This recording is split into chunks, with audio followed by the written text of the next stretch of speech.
Hello everyone, my name is Nazo. I'm an Orthodox composer, chanter, and choir director, and today I would like to talk about 3 tips that I have for Holy Week. Now, from the outset, I want to make it clear that this isn't necessarily to survive Holy Week. Surviving makes it feel like it's something that you have to just endure rather than be a participant of and celebrate. So these are tips to thrive during Holy Week instead. I have found these to be useful, and if anything, this is mostly a note of encouragement to you if you are a singer or choir director during Holy Week. So first off, there's something to be said for all of the standard things that you would typically hear on a topic like this. Make sure that before you sing, you do your warm-ups. Make sure that you are doing your proper fast.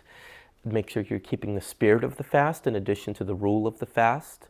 These are all very important. These are all things that we probably already know. Included in this is stay away from social media during Holy Week. This is a big one because Holy Week is a time to really focus intensely on the inner work, on our inner work that we've been working on during Lent, and to focus on what Christ has done for us. So, having said that, let's start. Tip number 1 is keep your silence. Things can always be addressed later, so Holy Week is not necessarily the time to bring up issues or to try to change anything throughout the choir or through the church singing. I take this tip quite literally. I make sure that there's no talking before any of the services or after any of the services. It's hard to manage sometimes because a congregation can get quite, friendly. I mean, that's the whole point too, is they like to fellowship. But it's standard practice after, say, the Lamentations or after Good Friday to be in a quiet, meditative state and not to be, just talking with people as if nothing just happened. So one practice I like to have also is to read the Psalms before or after the service to really establish the point that we're in this place of holiness right now. We are in a meditative state. We're not just able to talk and laugh and go about our day. We're witnessing a funeral. Just like at the end of a funeral, you need to keep a certain level of respect and silence before and after the services. My second tip is to embrace the holy fatigue. Now, holy fatigue is what I call this state when not just being tired, but the state of being tired while entirely focusing on the service. And I think many singers would understand what this state is. You're tired. If something funny happens, you're probably going to start chuckling, and it's hard to stop it sometimes. That's a part of it. But there's also something else that happens when you're tired, but you still have the energy and you still have the means to continue singing and are still able to focus on the services and the beautiful, beautiful, heart-wrenchingly haunting texts that we have in these services. So embrace it. It's going to happen. If you need to take a break, I encourage my singers to take a break. It's okay. Sometimes that's not entirely possible. But whatever you do, don't try to fight the holy fatigue. Embrace it. All will be well. Tip number 3, everything in moderation. This doesn't apply just to the services, but if you're singing or have any part in the services of Holy Week, I encourage all my singers to take the week in moderation, meaning whatever eating, relaxing, whatever exercising you do. This isn't the week to try to set any new benchmarks, right? Just do it to sustain your body, to keep yourself well. Same with the singing. There's no need to get so dramatic. There's no need to get so quiet. Just do everything in moderation.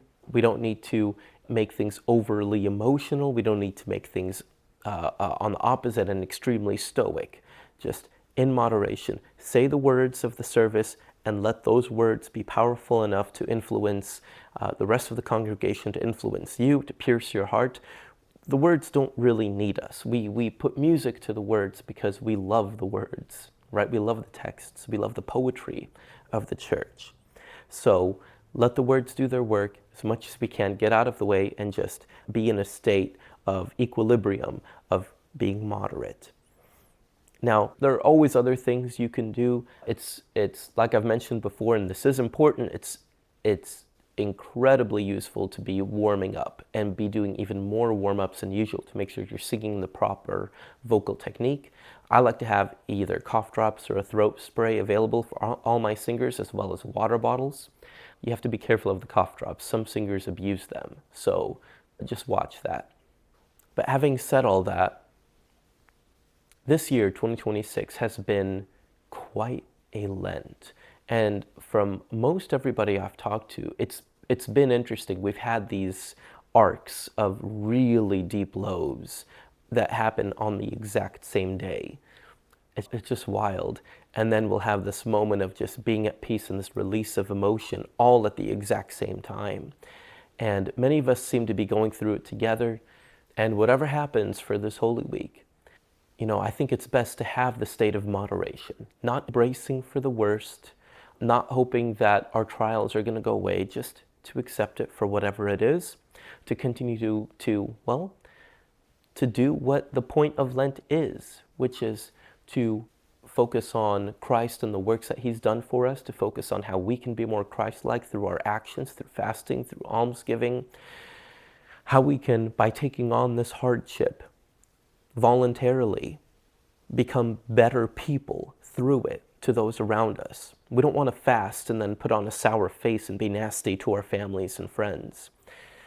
But we want to be better. We strive to be better, just like Christ voluntarily accepted a terrible torture and death for our salvation.